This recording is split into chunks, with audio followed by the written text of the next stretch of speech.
Deus Pai de infinita misericórdia e bondade, Jesus querido amigo e mestre, estamos agradecidos mais uma vez pela oportunidade que estamos tendo e pedimos o auxílio dos irmãos da espiritualidade, trabalhadores desta casa tão querida e amada, que a nossa irmã Sueli, que vai fazer uso da palavra, tenha o auxílio desses irmãos, com certeza assim o será, e que assim nós outros possamos apreender ao máximo todos esses ensinamentos que nos serão passados. Obrigado, Mestre Jesus, que assim seja em seu nome e em nome de Deus Todo-Poderoso. Que assim seja. Sueli Machado vai dar sequência, então, a parentesco e filiação. Dando sequência a esse estudo que a gente vem fazendo, na semana passada, nós terminamos nesse aqui. Quando a gente comentou esse quadrinho aqui, Deus permite essas encarnações de espíritos antipáticos, quando nós comentamos que, às vezes, na família nós temos espíritos que a gente não consegue, né? Pessoas da família, espíritos, as almas encarnadas ali, que a gente não consegue sentir simpatia, às vezes, por ele. Às vezes, de irmão para irmão, até de pais para filhos. São choques fluídicos grandes. E como nós nos reunimos nas famílias para a gente resgatar nosso passado, para a gente fazer a nossa redenção, então está aí que Deus permite essas encarnações de espíritos antipáticos ou estranhos nas famílias, com a dupla finalidade de servirem de provas para uns e de meio de progresso para outros. Os maus se melhoram pouco a pouco ao contato dos bons, pelas atenções que deles recebem, seu caráter se abranda, seus costumes se depuram e as antipatias desaparecem. É assim que se produz a fusão das diversas categorias de espíritos, como se faz na Terra entre as raças e os povos. Então, tanto para quem está recebendo esses espíritos, né, é produtivo essa alternância aí de níveis de evolução, porque serve para provar ou expiar. Quando nós temos na nossa família pessoas que a gente sabe que a gente tem que gostar, que a gente tem mesmo até que amar essas pessoas, mas às vezes a gente não consegue nem gostar, que dirá amar. E a gente fica ali aturando, suportando a presença daquela pessoa, né? O ideal não é isso, porque nós nos reunimos aqui no mundo para a gente fazer a nossa redenção. É por isso que nós vemos aí muitas encarnações, até a gente comentou que às vezes vem aí um neto, por exemplo, muito parecido com o avô, né? Muito parecido. Não falamos não fisicamente, porque não tem nada a ver, né? Pode até ter, mas não é uma regra que aquela, né, genética tem que ser muito parecida. Até porque pode ser um avô paterno e essa criança parecer mais com o avô materno e o problema ser lá com os outros, com essas almas do outro lado da família, porque as famílias se formam de famílias que se agregam. Ali vai estabelecer a consanguinidade, mas, né, não são famílias consanguíneas que se unem. São famílias que se unem para fazer um resgate dessa união. Aí sim vai resultar aí na aprovação e na expiação, muitas vezes, de espíritos que vêm na condição de filhos. Não só de pai para filho, quanto de filho para pai também. Então, para as pessoas que recebem esses espíritos em casa, é uma aprovação e uma expiação. E para esses espíritos, que ainda às vezes são um pouco inferiorizados com relação aos pais que os estão recebendo, é esse contato com a virtude, é esse contato com carinho, com afeto, com amor, que vai auxiliar essas almas no decorrer do tempo delas aqui na Terra. Por isso que a presença da família é muito importante. A gente sabe que as coisas estão mais modernas aí, né? Há uns 40 anos atrás, assim, a gente não via muitas separações entre os casais, não. Isso veio mais com o progresso mesmo, com o reconhecimento, muitas vezes, dos consortes aí, sobre a questão de não estar dando certo, que também a gente vai chegar lá mais perto da parte de matrimônio, divórcio, e nós vamos ver que ninguém pode obrigar ninguém a ficar junto com o outro, porque quando o casal se une na Terra, quando eles se prometem, né, na espiritualidade, fazem essa escolha, normalmente essa escolha não é feita aqui nesse mundo, é feita antes de reencarnar e também mais ou menos já está lá no planejamento aqueles espíritos que vão vir como filhos nessa família. Então essas decisões, elas não são tomadas aqui no mundo, elas são tomadas na dimensão espiritual antes desses espíritos encarnarem. Então, os dois, ali, nesse momento da escolha, ou da aceitação da escolha do outro, há um consenso aí nessa opção que fazem de cada um fazer a sua parte o melhor possível. Mas quando chega no mundo, somos almas inferiorizadas, muitas vezes a gente acaba não fazendo todo o esforço necessário para aquela relação dar certo. Às vezes um só faz, o outro não faz, né? Até para briga tem esse ditado que quando um não quer, dois não brigam. Pois é, quando um não quer que dá certo, não vai dar. Né? Porque por mais que o outro às vezes se sustente na sua posição, é muito sofrido. Então muitas vezes, acontece de a separação ser até uma ajuda em determinados pontos. Mas todos os espíritos que tratam desse assunto dizem que essa deve ser a última opção, depois de todo o esforço possível para dar certo. Porque essa relação não foi por acaso que ela aconteceu. E se houve falhas de um ou de outro, ou de ambas as partes, essa redenção não vai ser feita. Então vai haver uma necessidade do reencontro aqui na Terra. Vai haver essa necessidade.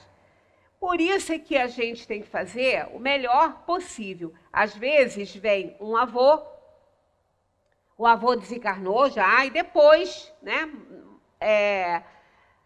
o neto dele se casa, e tem um filho. Isso bem depois. Aquele filho desse neto dele pode ser aquele avô que está retornando.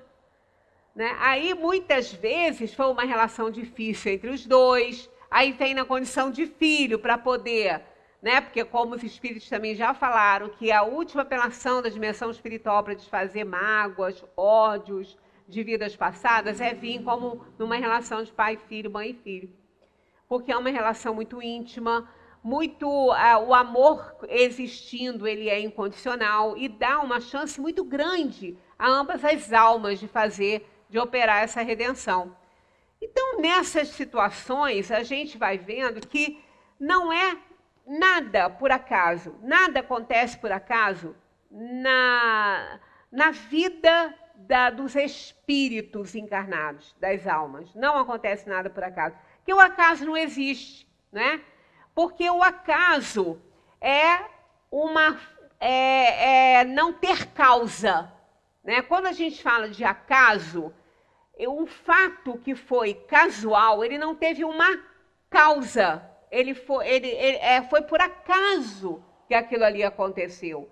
E com relação às vidas humanas, isso não existe. Há sempre uma razão, uma causa para as coisas. Né? Acaso quer dizer não ter causa, porque é o A que nega o caso, que nega a causa. Por isso que se chama acaso. O A é um prefixo de negação. Então, não tem causa. Quer dizer, não existe essas possibilidades na Terra.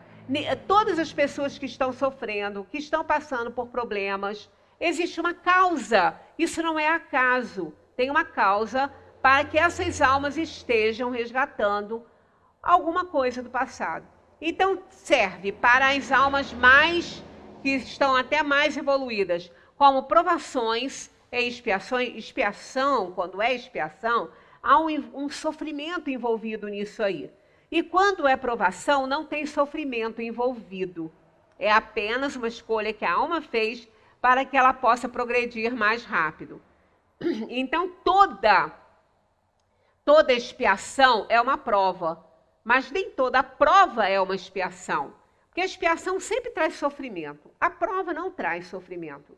A prova, o espírito encara isso aí com muita energia, com muita resignação, o que ele passa como provação. Mas o que ele passa como expiação, aí já não acontece isso. Ele já se revolta, ele fica muito irritado. Então é a expiação. A prova nunca traz esse sofrimento. O espírito fez aquela escolha para provar que ele está mais apto a subir um degrauzinho aí na sua escalada evolutiva, não é? Então é assim que se produz a fusão das diversas categorias de espíritos, como se faz na Terra entre as raças e os povos. Porque às vezes aquele espírito tão rebelde que chegou na família, mas ele encontrou tanto amor ali, ele encontrou tanto carinho, tanta segurança, que ele acaba se curvando diante de tudo aquilo. Então ele se melhora muito. Então, para ele acaba fazendo uma fusão aí do estado em que ele chegou com o estado em que ele alcança com toda essa vivência no núcleo familiar. Por isso que é muito importante a família. Então, como as famílias hoje, mais modernizadas, elas estão, assim, se desfazendo com mais facilidade do que antigamente, isso não quer dizer que elas não vão atuar favoravelmente às almas que estão encarnadas ali. Porque também, nos tempos em que isso era muito complicado para as famílias, alguma separação, também dependendo de como ficavam juntos, não ajudava nada também. Né? Porque é igual a pessoa fala assim, que maravilha, está com quase 100 anos. Só que não tem consciência, está totalmente perturbado, às vezes está que não sabe nem o nome. Então não é tanta vantagem estar vivendo 100 anos. Que bom, 100 anos para quem está com muita saúde. Né? Eu tive algumas pessoas assim na família, próxima disso aí, com toda a lucidez, com toda a saúde. A gente vê muitas pessoas, né, que são celebridades que estão assim, com muita idade, mas lúcidos e tudo. Isso é ótimo. Assim como uma família que não se partiu, que não se separou, né, que não houve nenhuma secção na família, também não é tanta vantagem assim, dependendo de como eles se relacionam, de como eles vivem aquela relação, porque pode prejudicar mais do que ao contrário. Então, é sempre orientado, e hoje, né, mais do que em outros tempos, a gente está com muitos recursos terapêuticos de auxílio a um casal que se separa com relação aos filhos, né, levando esses pais a compreenderem que o problema é entre eles e não com eles e os filhos. Né? O consorte, né? O cônjuge, essa palavra eu não gosto, parece que é uma coisa subordinada, né? Mas o casal se separa entre eles, mas essa separação não pode separar o pai do filho, a mãe do filho, né? Tem que haver um consenso, um respeito àquela criança que nós recebemos na nossa casa. Pediram os pais? Pediram. Que às vezes eles falam assim, eu não pedi vocês como pais? Pediu sim, como pediu, estou na fila para pedir, né? Mas isso aí é fato. Então é importante a presença daquele responsável por ela, né? Seja o avô, seja o pai, ou a mãe, a tia, não importa. Mas que dê essa atenção, que mostre o quanto ele é importante na família, né?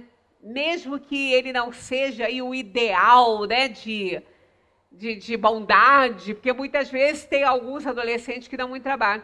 Mas mesmo assim, não importa, ele tem que se sentir querido.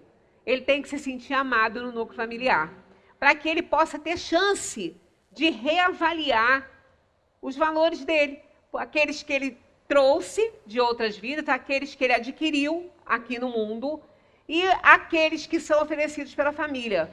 Então, se formos analisar aí numa circunferência, partimos uma circunferência em 4 assim, nós vamos ter aí 2, pai e mãe em cima, família em cima, sendo a metade da circunferência. Na parte de baixo, um lado, o acervo que traz, o outro lado, aquilo que ele aprende com o meio em que ele vive. Então, isso, a epigenética agora está provando que o comportamento das pessoas altera o código genético dele. Tanto que não tem mais determinismo genético, até mesmo para as doenças físicas, né? Que eles estão mais voltados para essa parte, por causa de ser código genético. Mas isso tudo está aí num conjunto perfeito, porque o encarnado, ele não é apenas o corpo, né? Ele tem um espírito, perispírito e corpo. E o espírito comanda tudo isso. Comanda, inclusive, as doenças que ele vai ter. As suas reações, ele tem que comandar diante dos problemas que ele vai vivenciar aí nesse mundo, né? Então, os maus acabam se melhorando no conjunto aí da família, quando eles são muito bem aceitos, e não são vistos dessa forma. Por quê?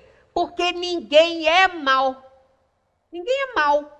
A pessoa está numa condição de inferioridade temporária. Porque nós fomos criados para a perfeição. E o mal não foi criado por Deus. Então, o comportamento que não é muito adequado em alguém, esse comportamento é momentâneo.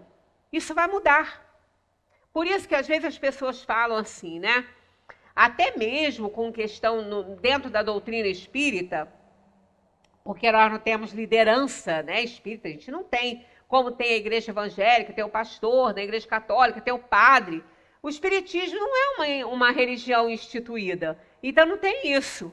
Né? Nós, os espíritas que se reúnem para estudar.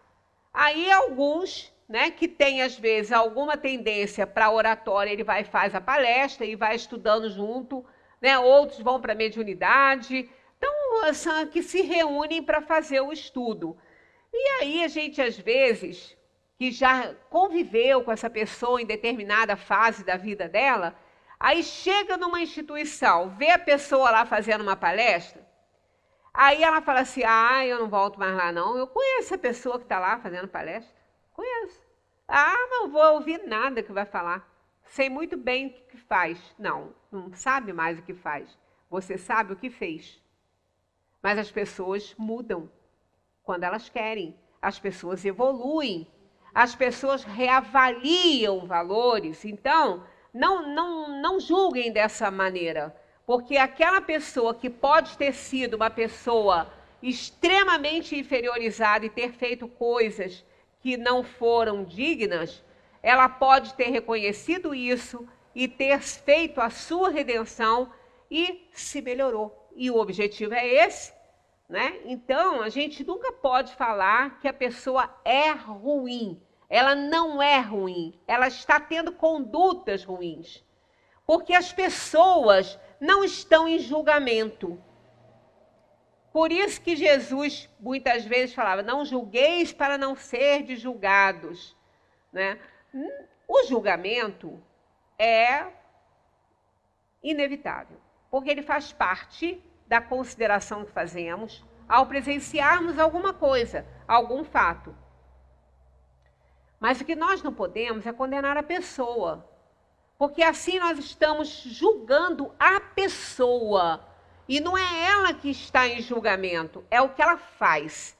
Mas o que ela faz não é ela? Não, o que ela faz é o que ela está, no momento, demonstrando numa fase da sua vida. Porque ela não é ruim, ela está num momento que ainda não alcançou uma evolução melhor, um conhecimento melhor, mas ela vai conseguir isso. Né? Todos nós fomos criados simples e ignorantes e com toda a possibilidade aí de conquistar uma sabedoria. Todos nós fomos criados para isso. Somos imortais. Né? Então, a gente sempre tem que pensar assim, não é a pessoa que está sendo condenada, é apenas o que ela está fazendo. E no momento que ela compreender que aquilo ali não está certo, ela vai mudar não vai mais fazer, pronto, não vai ter mais aquele julgamento. E se ela for uma pessoa ruim, ela vai ficar fazendo sempre, não vai melhorar. Então as pessoas não são ruins, elas estão ruins em determinada fase da vida e vai dar certo, isso vai melhorar. Bem, o medo do aumento indefinido da parentela em consequência da reencarnação é um medo egoísta. Isso está no Evangelho, né? A gente até comentou, dei até a página para vocês na semana passada. Mais para frente vai vir de novo. Então, o medo do aumento indefinido da parentela em consequência da reencarnação é um medo egoísta, provando que não se possui uma capacidade de amor suficientemente ampla para abranger um grande número de pessoas. Um pai que tem numerosos filhos, por acaso, o amaria menos do que se tivesse apenas um? Mas que os egoístas se tranquilizem, pois esse medo não tem fundamento. Do fato de ter um homem 10 encarnações, não se segue que tenha de encontrar no mundo dos espíritos 10 pais, 10 mães, 10 esposas e um número proporcional de filhos e de novos parentes. Ele sempre encontrará os mesmos que foram objetos de sua afeição, que lhe estiveram ligados na terra por diversas maneiras e talvez pelas mesmas maneiras. É aí que muitas vezes a gente vê que aquele que é nosso filho hoje já pode ter sido nosso filho também em outras encarnações. Então ele não conta para 2, não, é uma alma só que está sendo filho hoje, já foi filho em outras, quem sabe várias outras, né? Então nós podemos, eu não sei se para alegria ou tristeza de alguns, mas o marido e a mulher de hoje já pode ter sido em várias encarnações marido e mulher e poderá ainda vir marido e mulher nas próximas. Eu não sei se eu vou desesperar alguém ou se eu vou alegrar alguém, entendeu? Mas, é verdade. Se nós, aí a pessoa fala assim, mas se ele não fez a parte dele, eu tenho culpa disso, eu tenho que voltar com a tralha de novo. Isso acontece, eu começo a rir porque nessa situação não. Mas se os 2 não fizeram, voltam os 2. Tem uma historinha assim, eu já contei várias vezes aqui, mas é interessante porque a mulher chamava o marido de tralha. A peste era uma tralha. Aí ela turou ele a vida inteira. Aos olhos do mundo, o cara era uma tralha mesmo, segundo o que ela conta. Que ela contava. Então, mas essa é uma história. Aí ela aturou ele para o resto da vida dela, né?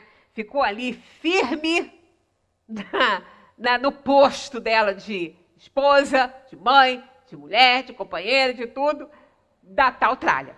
Aí chegou o dia da desencarnação dela. Ela foi feliz da vida para a dimensão espiritual, porque ela sentia assim, não, eu cumpri minha parte, meu dever foi cumprido. E não estava nem esperando nem um pouco algo parecido com o que aconteceu.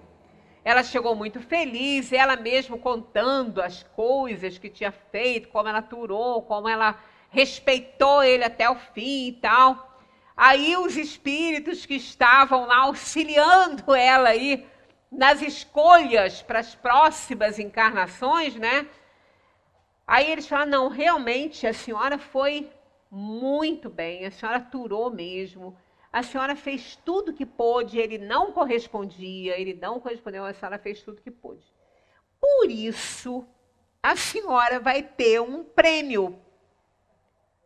A senhora vai voltar com ele. Ela quase morreu de novo, né? Porque ela já estava morta, né? O corpo, ela estava... Eu acho que ela quis morrer de novo depois. Aí foi dito, ela falou, mas como assim? Eu fiz a minha parte. Eu fiz toda a minha parte. Eu não saí um instante do meu posto. Respeitei, aturei ele até o fim. Aí o espírito falou assim, pois é. Só que a parte da senhora incluía também amá-lo. E aí a senhora não conseguiu. A senhora só aturou. Então vocês vão voltar juntos para a senhora aprender a amar essa alma que foi a escolha que a senhora fez quando reencarnou com ele. Aí eu não sei se ela quis continuar na erradicidade ou morrer de novo, sei lá o quê. Se tivesse mais uma morte, eu acho que ela ia querer mais uma. Então é isso. Se nós fizermos a nossa parte, a gente fica isento. Aquela pessoa que realmente fez tudo, não deixou nada, e a outra parte não colaborou, essa não tem que voltar, não. De novo, não. Aquela outra alma, ela vai voltar para reencarnar, mas não com aquela alma, partilhando a vida com aquela alma. A outra vai ter que reencarnar e vai se relacionar com alguma outra alma encarnada que ela vai escolher e que também escolherá, né, por ela, para ela voltar e resgatar o que ela não conseguiu com aquela que fez a parte dela. Então, aquela outra que fez a parte não tem que passar por tudo de novo. Ela fez a parte dela. Então, outro espírito vai oferecer condições de resgate para aquela alma que não fez. Então, é por isso que eu digo, aquela que fez tudo direitinho, que fez tudo, que tentou realmente, que amou, que fez tudo bonitinho, acho que vai ficar alegre de voltar de novo, porque fez tudo direitinho, né? Quem não fez vai ficar até com medo, né? Então, é aquela história, podemos voltar? Podemos, claro que podemos. Não tem limite para essas coisas, não tem limite para as reencarnações. O normal é que o espírito reencarne da maneira que melhor ele possa resgatar seu passado delituoso. Muitas vezes, se ele não conseguiu resgatar como companheiro, como marido ou como mulher, se a alma não conseguiu fazer o resgate dessa situação, ela pode reencarnar, mas de outra forma, não sendo marido e mulher, sendo filho. Né? Vem na condição de filho. Porque se ela não conseguiu amar aquela alma na condição de marido, provavelmente ela vai aprender a amar na condição de filho. Por isso que filho é diferente, né? Nasce aquele bebezinho lindo, aquela coisinha gostosinha, que é uma delícia. Deixa crescer um pouquinho, você vai ver a delícia. Se não for espírito afim, você vai ver a delícia, né? Mas aí é que tá. O amor cobre a multidão de pecados, né? Quem foi que disse isso? Foi Pedro. Foi Pedro, no momento da crucificação de Cristo. E essa frase, eu confesso que eu mesma não entendi durante muito tempo e nem concordava com isso. Porque se a gente coloca assim, o amor cobre a multidão de pecados no sentido de eu peco quantas vezes eu quiser, depois eu passo a amar e estou com a minha redenção pronta? Não, não pode ser isso. Não é assim, não está certo. Né? Eu vou ter que resgatar, mas com todas as dores necessárias. Mas não é essa a interpretação dessa frase, não. O amor cobre a multidão de pecados é aquela. Você ama tanto alguém, ama tanto, que os pecados dessa pessoa, que os erros dessa pessoa não significam nada para você. Não diminuem o seu amor. Né? Você não é cego, você vê o defeito, você vê o erro, você vê o problema, mas você não deixa de amar por isso. Foi assim com Jesus, quando ele disse que ninguém sabia o que estava fazendo ali, naquela escolha que estavam fazendo na época, pela crucificação dele, né? Então, o amor de Jesus era tão grande por todos nós, que cobria todos os pecados nossos. Não que a gente não tenha que fazer o resgate deles, mas é o que o Cristo sentia. Então, é o amor de Deus, é o amor de Jesus que é incondicional. Somos falhos, inferiores, erramos tanto, somos falidos e falíveis, mas assim mesmo Jesus nos ama. Esse é o significado que o amor cobre a multidão de pecados. Então, aquele que recebe aquela alma rebelde, aquela alma que conviveu de forma difícil de uma encarnação, seja na condição de marido e mulher, de pai e filho, seja como, ela vai voltar, provavelmente, na condição de filho, para que ela seja realmente, ela tenha a possibilidade de ser amada.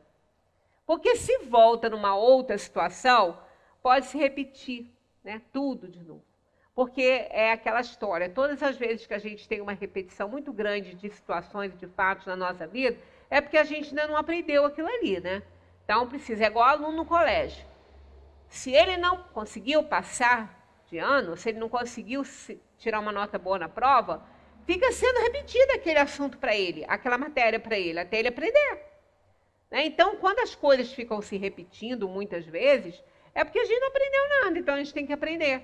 Então, para fazer aí uma diferençazinha, que é aquela diferença entre persistência e teimosia, porque existe uma diferença, né, entre persistência e teimosia. Teimosia é quando você continua fazendo tudo igual, da mesma forma, e sabendo que não vai dar certo.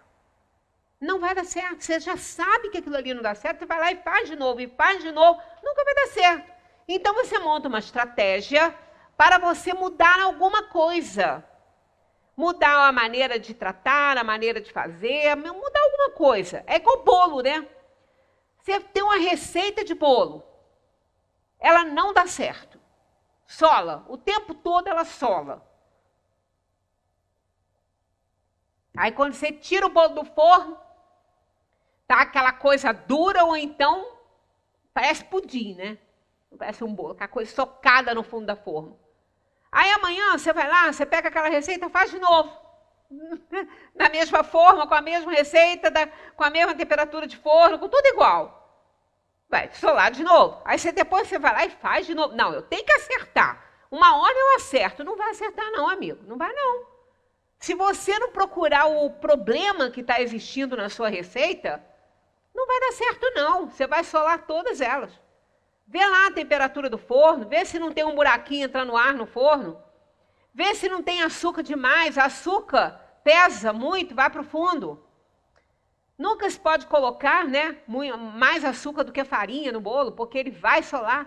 Então, se a receita tiver com números errados, você vai conseguir sempre errar. Então, na vida da gente é assim. A gente teima em persistir em fazer a mesma coisa do jeito que sempre fez, vai encontrar os mesmos resultados. Agora, persistência é diferente. É você querer realmente consertar aquela situação. Não, eu vou persistir nisso aqui, mas eu vou analisar e ver o que está errado.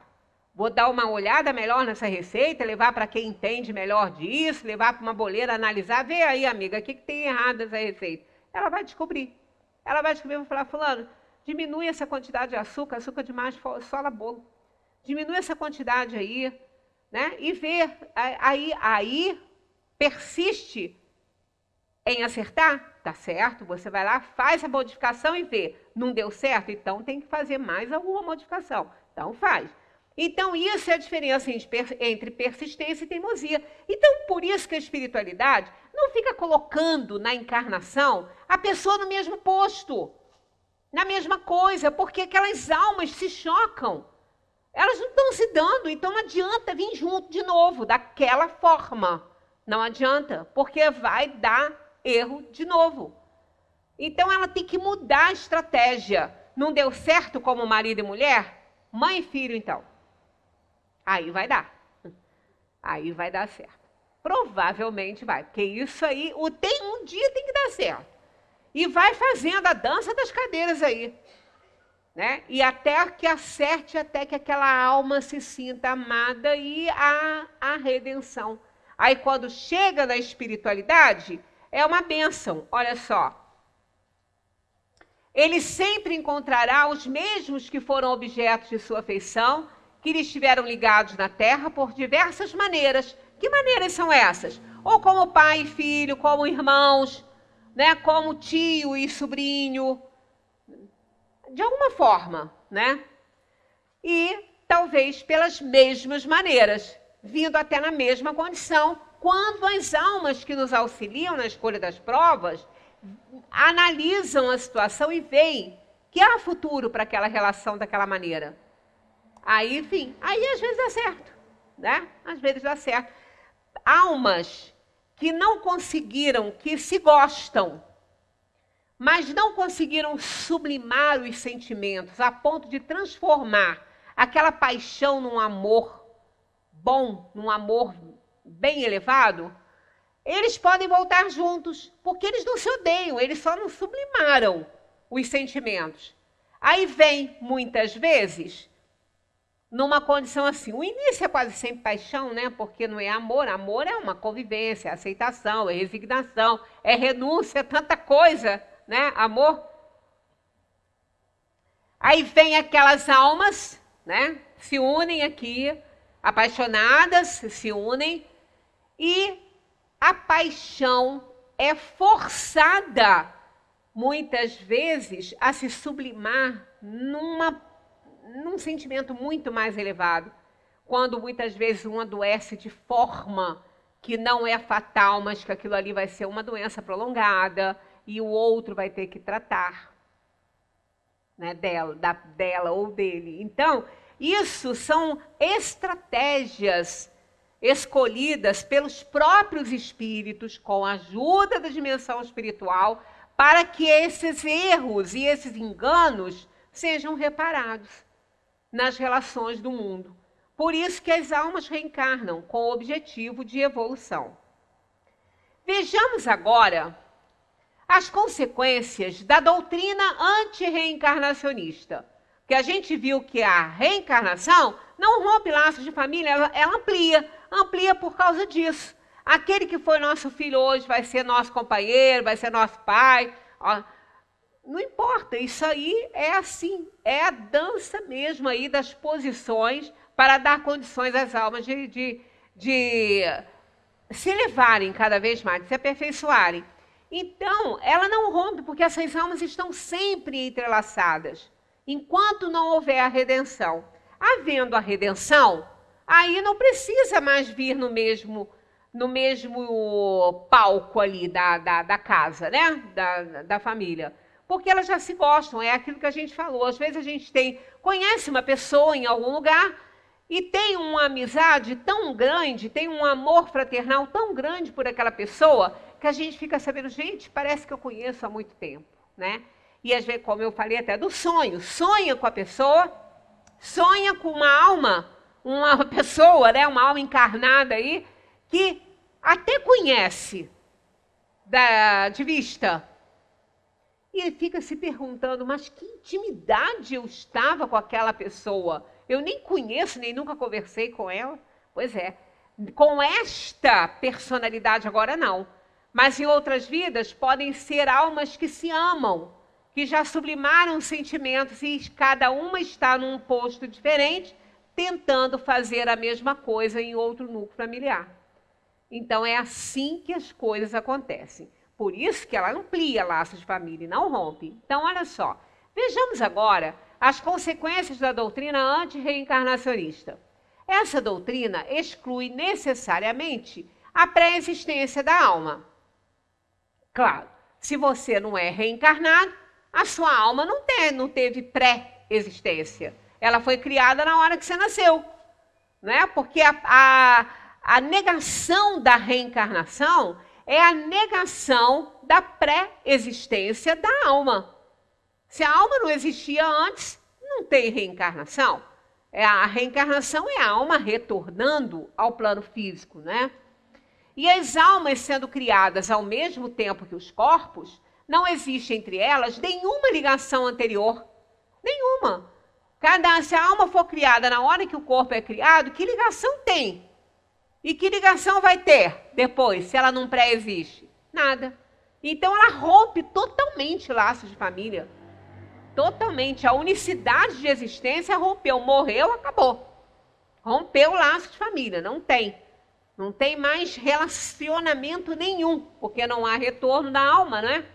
São, pois, completamente estranhas umas às outras. O pai é estranho para o filho e a união das famílias fica assim reduzida unicamente à filiação corporal, sem nenhuma ligação espiritual. Não haverá, portanto, nenhum motivo de vanglória por se ter entre os antepassados algumas personagens ilustres. Com a reencarnação, antepassados e descendentes podem, com a reencarnação, antepassados e descendentes poder ser conhecidos, podem ser reconhecidos, ter vivido juntos, podem se ter amado e mais tarde se reunirem de novo para estreitar os laços de simpatia. Então é dessa forma. Então, claro que a unicidade não vai dar. Ninguém é conhecido de ninguém ali. Morreu, não vai ter novamente, nem encontrar com aquela pessoa, porque a alma não pré-existe, né? Então, não tem a ligação nenhuma. Por isso que ela, sim, a unicidade das existências, ela rompe os laços de família. Na 205A, que é uma continuidade da 205, Kardec pergunta: ela diminui, entretanto, a importância que alguns atribuem à filiação, porque se pode ter tido como pai um espírito que pertencia a uma outra raça ou que tivesse vivido em condição bem diversa? Aí os espíritos dizem, é verdade, mas essa importância se baseia no orgulho. O que a maioria honra nos antepassados são os títulos, a classe, a fortuna. Este coraria de haver tido por avô um sapateiro honesto e se vangloria de descender de um homem gentil debochado. Mas digam ou façam o que quiserem, não impedirão que as coisas sejam como são, porque Deus não regulou as leis da natureza pela nossa vaidade. Quando muitas vezes uma pessoa quer fazer uma regressão, né, de memória para saber o que foi na vida passada, ela quer encontrar lá uma vida de reinado, de importância, né? Ela não vai gostar de saber que foi filha de alguém que não foi tão digno assim, ou que era uma pessoa totalmente desconhecida, desclassificada até, né? Então ela não espera isso. Ela se vangloria, sim, de ter tido, não, meu avô foi barão de não sei o quê, foi o conde não sei das quantas. E daí? Título não é nada.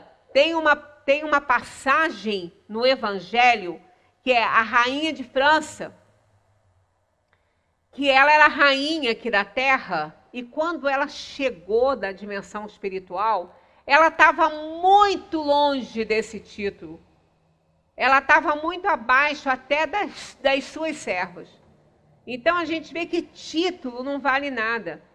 A gente precisa ter orgulho, muito orgulho, de ser descendente de uma pessoa que deixou um legado de amor, de carinho, de trabalho no mundo, independentemente do título que teve. Né? Quantas vezes algumas pessoas passam pela nossa vida, como muitas vezes funcionários assim da família, alguma coisa assim, e ela não tinha títulos, não tinha às vezes nem muito conhecimento, muito menos acadêmico, era uma pessoa simples que mal conseguia assinar o nome. E quando essa pessoa é lembrada com amor, com um carinho tão grande, e a pessoa se orgulha, se foi mãe e pai, se orgulha daquela mãe, daquele pai, daquele avô, né? Daquele avô que foi o esteio da família, do jeitinho que ele pôde ser, mas com amor imenso pela família. Isso é que a gente tem que ter orgulho disso. Né? E não de títulos maravilhosos, que isso não tem valor nenhum na dimensão espiritual. Valor nenhum. Nem a quantidade de bens que a gente tem, nem de títulos, nada disso.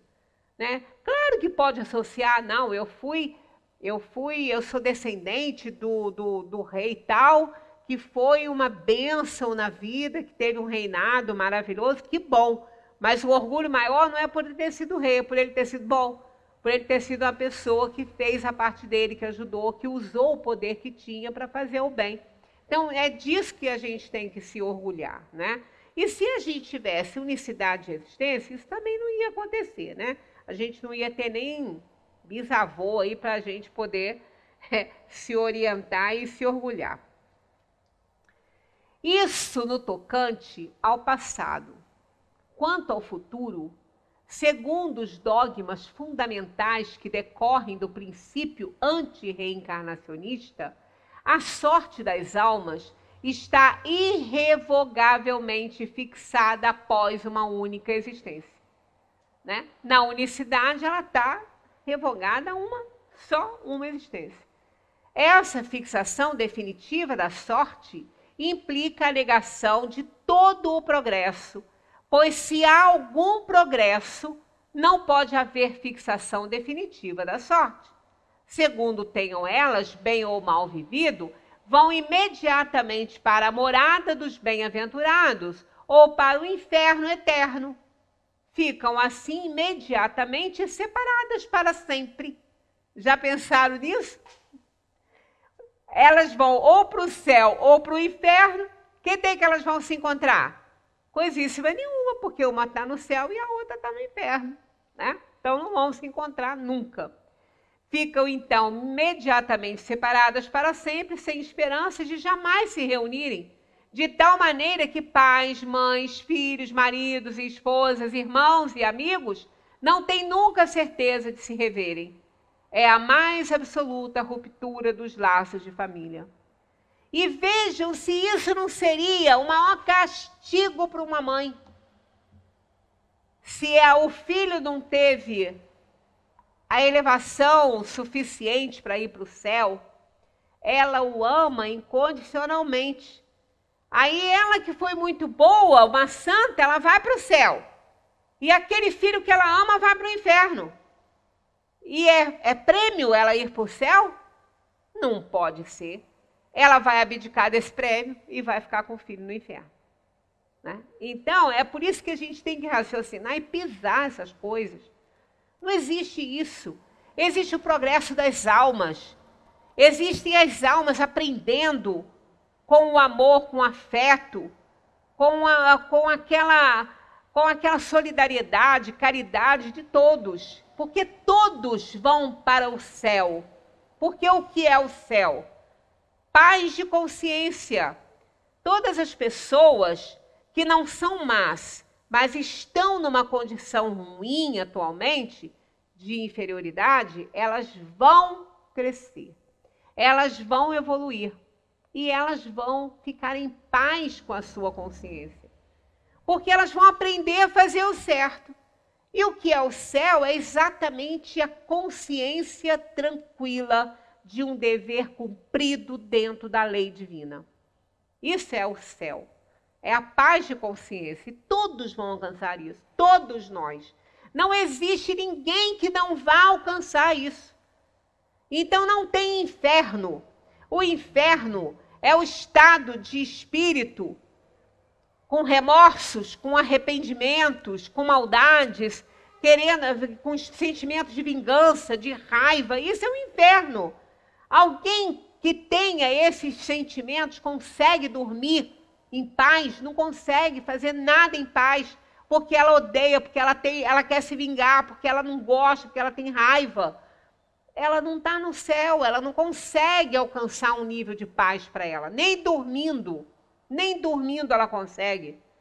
Porque ela vai se projetar para perto daquelas pessoas, daquelas almas com quem ela se liga na sua sintonia inferior. Então, nem durante o sono ela vai conquistar uma paz, ela não vai. Ela vai viver num verdadeiro inferno, que é a dificuldade que ela tem de compreender a necessidade de viver na lei do Pai, que é fazer ao outro somente aquilo que ela quer que faça para ela. Olha quanta sabedoria tem aí. Quanta sabedoria tem nessa receita aí. Por que isso? Porque se ela for muito inferiorizada ainda, ela vai querer para ela o mesmo, para os outros, o mesmo que ela quer que faça para ela. Então, aquela pessoa que é muito revoltada, aquela pessoa que odeia muito, que ela carrega muita mágoa de alguém, o que acontece ali? Ela é assim porque ela acha isso certo. Então, eu vou romper relação, não quero conversa, e se passar na minha frente que eu puder fazer por ela, de ruim eu vou fazer. É o sentimento da pessoa. Ainda completa com a frase assim, mas vou querer que faça comigo a mesma coisa, porque é isso que eu acho certo. Então, dá a impressão que essa pessoa não está, né? Que ela não está agindo certo. Ela está. Ela está querendo para o outro o mesmo que ela quer para ela. Embora o que ela quer para ela e o que ela vai querer para o outro não seja o ideal, mas é o máximo que ela pode dar. Ela não alcançou um nível melhor de entendimento. O que ela alcançou é isso. E se ela quer que faça com ela dessa maneira, é o que ela acha certo. E o que ela acha certo é dentro do que ela entende ser certo. É o conhecimento dela. Então, ela não pode ser cobrada pelo que ela ainda não sabe. Ela não pode ser cobrada pelo que ela ainda não alcançou. Então, essa receita é perfeita. Porque a gente vai fazer pelo outro o máximo que a gente pode. Então, aquela pessoa que não pode ter um comportamento nota 10, porque ela não aprendeu, ela não teve condições ainda de aprender, não é porque ela não quis aprender, não, porque isso é uma distância muito grande, hein? Às vezes a pessoa não quer se comprometer, ela não quer aprender nada. Tanto que uma vez uma pessoa ainda falou comigo que ia estudar Livro dos Espíritos, que ela estava com tantas dúvidas, que ela estava me perguntando, eu falei assim, menina, começa a estudar o Livro dos Espíritos. Começa a ver ali, você vai esclarecer um monte de coisa. Ela falou, pelo que você fala, eu não quero nem começar a ler. Eu não quero assumir essas responsabilidades todas, não. Aí eu falei, você acha que você permanecendo na sua ignorância, porque você não quer aprender, você vai ganhar algum bônus com isso? Vai nada. Vai ser cobrado ainda mais porque teve chance e não aproveitou. Aí é mais ainda. Né? Então, mas aquele que realmente ele é rude, ele é inferior mesmo, então ele quer que haja com ele da mesma maneira que ele age com o outro. Ele age certinho. Né? Que se ele pensa em tirar a vida de alguém, ele vai achar certo que alguém venha e tira dele também. Que é o que ele faz, é o que ele acha certo. Então, se ele não alcançou, porque ele não teve a menor condição, nos tempos de hoje, que nós estamos vivendo, isso é um pouco difícil, tá? Porque as oportunidades são dadas. A gente que não quer aproveitar, né? A gente que não quer fazer. Todas as oportunidades são dadas. É como aquela pessoa que não quer sair, ela tem uma doença. Ela tem uma doença. Aí o médico vai dar diretrizes para ela seguir. Na alimentação, na conduta, né, em tudo. Aí ela fala, doutor, não quero saber não. Não quero saber não. Se eu souber, eu vou querer comer esse negócio aí, eu não vou comer porque eu vou começar a ficar com medo. Então eu prefiro não saber o que eu não posso comer. Ela vai melhorar? Ela vai piorar, vai morrer antes do tempo. E de quem vai ser a culpa? Dela. Porque ela que não quis as informações necessárias para a qualidade de vida dela melhorar ou, quiçá, curar-se. Né? Então, vai dizer que ela vai ter desculpa, que as atitudes dela vão ser excusáveis? Não vai, não. Não vai, não. Né? Então, a gente tem que ver que a gente precisa fazer a nossa parte com consciência e não evitar nenhum conhecimento. Porque se evitou, é porque queria ficar na ignorância por conveniência. Né? Eu não sabia, por isso que eu fiz assim. Não sabia porque não quis saber. Então vai responder por isso. Né? Com a reencarnação e o progresso que lhe é consequente, todos os que se amam se encontram na terra e no espaço e juntos gravitam para Deus. Olha que coisa linda isso aqui. Né? Olha que coisa maravilhosa, que conforto. Né? Olha ali. Está lá no Evangelho, nesse capítulo. Né? Com a reencarnação e o progresso que lhe é consequente, todos os que se amam se encontram na terra e no espaço e juntos gravitam para Deus.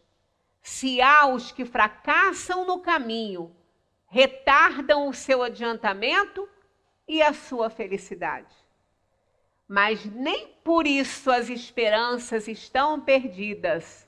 Ajudados, encorajados e amparados pelos que os amam, sairão um dia do atoleiro em que caíram. Com a reencarnação, enfim, a perpétua solidariedade entre os encarnados e os desencarnados, do que resulta o estreitamento dos laços de afeição. Então, não é rompimento, é estreitamento dos laços, cada vez mais apertadinho. E essas almas vão se sentir muito bem por terem ajudado aquela outra alma a fazer a sua redenção. Né? Porque é exatamente isso, esse capítulo é lindo, né? Sobre os laços de família lá no Evangelho. Continuando aqui, ó. Em resumo, 4 alternativas se apresentam ao homem para o seu futuro de além-túmulo. Primeiro, o nada segundo a doutrina materialista. E segundo, a absorção no todo universal segundo a doutrina panteísta. Então, com essa, ó, de acordo com isso, os laços de família são rompidos pela morte. E não há nenhuma esperança de se reencontrarem. Então, aqui eles apresentam, ó, 4 alternativas. Com essas duas aqui, os laços de família são rompidos pela morte e não há nenhuma esperança de se reencontrarem. Enquanto que, com a terceira e a quarta, olha só, a conservação da individualidade com fixação definitiva da sorte, segundo a doutrina da Igreja.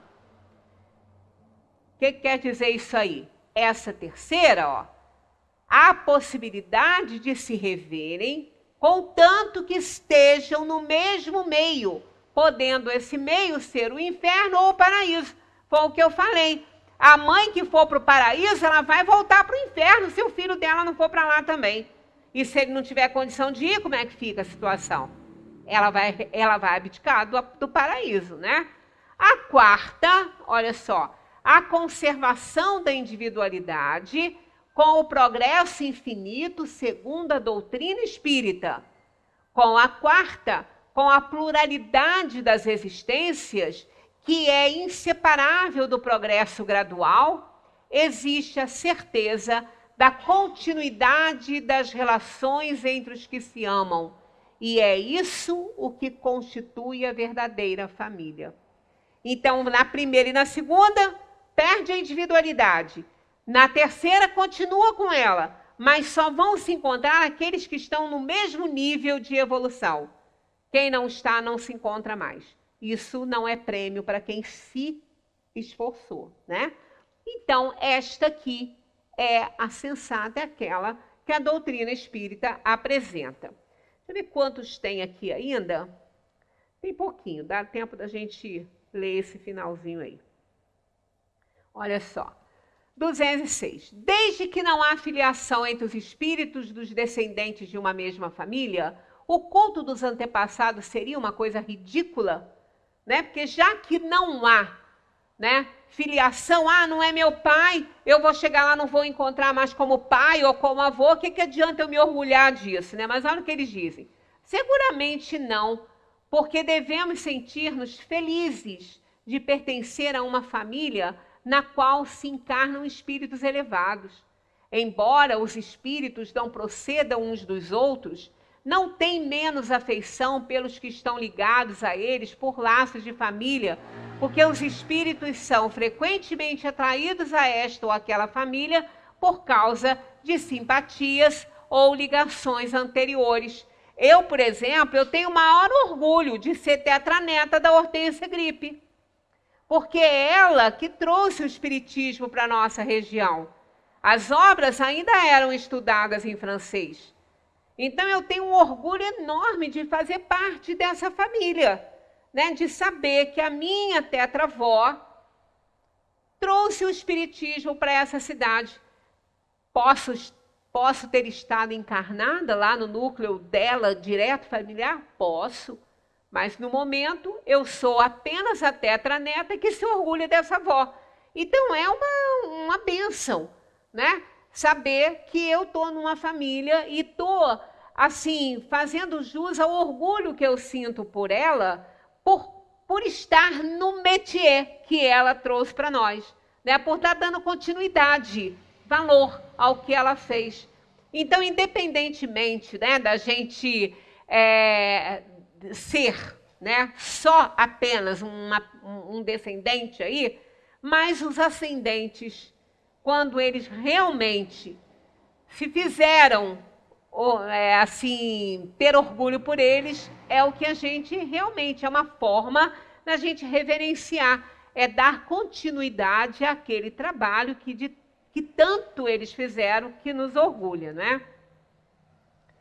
Mas acreditai que os espíritos de vossos, está faltando esse aqui, antepassados, não se sentem absolutamente honrados com o culto que lhes tributais por orgulho. Seu mérito não recai sobre vós, senão na medida em que vos esforçais por seguir os seus bons exemplos. Somente assim a vossa lembrança lhes pode ser não apenas agradável, mas até mesmo útil. Então eu acredito que ela esteja feliz com esse orgulho que eu sinto por ela, né? Que eu sinto do trabalho que ela fez. Porque pelo menos um pouquinho, uma partezinha, ainda que pequenininha, eu estou fazendo para esse trabalho continuar aí, porque ela trouxe isso com muita dificuldade para cá, né? Num tempo, 1888, né? Que ela fundou o Centro João Batista lá no Amparo. Então, realmente, a gente precisa entender que parentesco e filiação é algo extremamente importante na evolução dos espíritos, na evolução das almas. Estamos reencarnando, somos espíritos errantes, nós estamos indo e voltando. Toda família tem conflito familiar.